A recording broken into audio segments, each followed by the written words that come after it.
بسم اللہ الرحمن الرحیم اللہم صلی علی سیدنا محمد وعلی آلہ سیدنا محمد بقدر حسنہ و جمالہ یا وارث حق وارث۔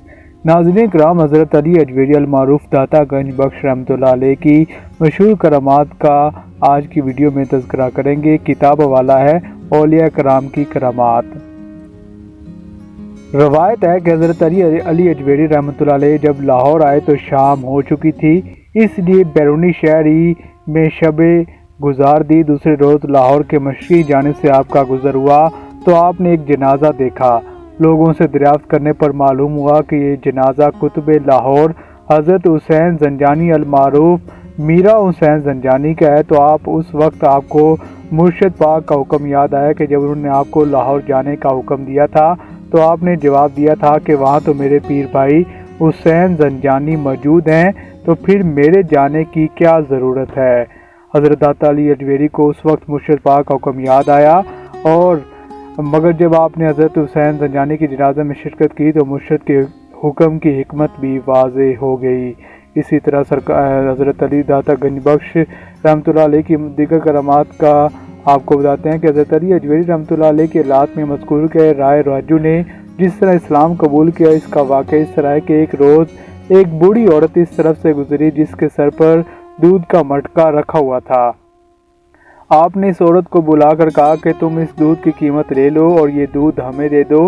اس عورت نے جواب دیا کہ یہ دودھ میں نہیں دے سکتی، چونکہ یہ دودھ ہم کو مجبوراً رائے راجو جوگی کو دینا پڑتا ہے۔ اگر نہ دیں تو اس کا یہ اثر ہوتا ہے کہ جانوروں کے تھنوں سے بجائے دودھ کے خون نکلتا ہے۔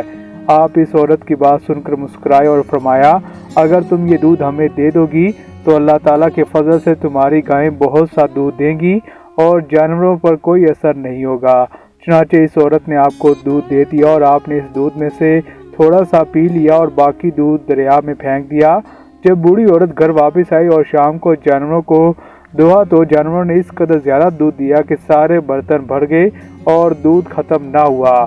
یہ خبر آنن فانن قرب و جوار کے دیہات میں پھیل گئی اور لوگ دور دراز سے دیہات سے اپنے جانوروں کے دودھ آپ کے پاس لانے لگے اور اس میں برکت پڑنے لگی۔ آپ کا یہ دستور تھا کہ آپ تھوڑا سا دودھ ان کے مٹکے میں سے پی کر باقی دودھ دریا میں پھینک دیا کرتے تھے، اور جب ان لوگوں نے گھر جا کر اپنے اپنے جانوروں کو دودھ دوہا تو انہوں نے بھی بے حساب دودھ دیا۔ اس کرامت کا نتیجہ یہ ہوا کہ اب کوئی دودھ والا بھی رائے راجو جوگی کی طرف رخ نہیں کرتا تھا اور آپ کے پاس لوگ جوگ در جوگ آنے لگے۔ رائے راجو جوگی کو جب اس بات کا علم ہوا تو بہت پریشان ہوا اور آپ کے خدمت میں حاضر ہو کر کہنے لگا، دودھ تو آپ نے ہمارا بند کرا دیا ہے، اب میں آپ کا کوئی اور کمال دیکھنے آیا ہوں۔ حضرت داتا علی اجویری رحمۃ اللہ علیہ نے فرمایا کہ میں کوئی جادوگر تو ہوں نہیں جو کمالات دکھا سکوں، میں تو ایک عاجز و مجبور انسان ہوں، باقی اگر تم میں کوئی کمال ہے تو دکھاؤ۔ چونکہ اس جوگی نے بڑی بڑی ریاستیں کی تھی اور مجاہدے میں زندگی گزار دی تھی، وہ آپ کے سامنے ہوا میں اڑنے لگا۔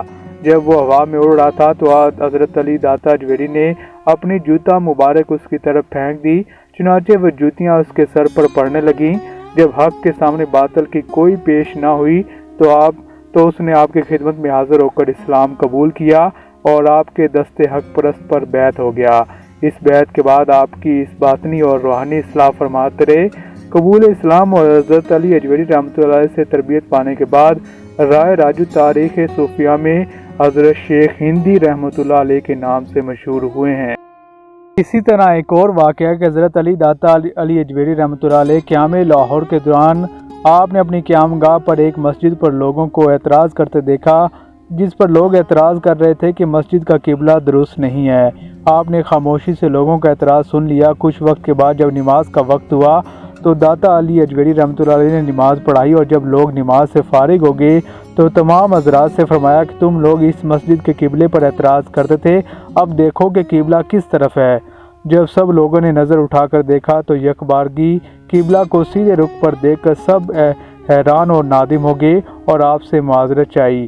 آپ کی کرامات کے ذریعے گردرواہ میں شہرت پھیلی اور بے شمار لوگ آپ کی بزرگی اور ولایت کے قائل ہوئے۔ ایک اور واقعہ ہے کہ حضرت علی داتا علی اجویری رحمۃ اللہ علیہ کا کہنا ہے کہ قیام عراق کے زمانے میں نے بہت کشادہ دستی سے کام لینا شروع کر دیا۔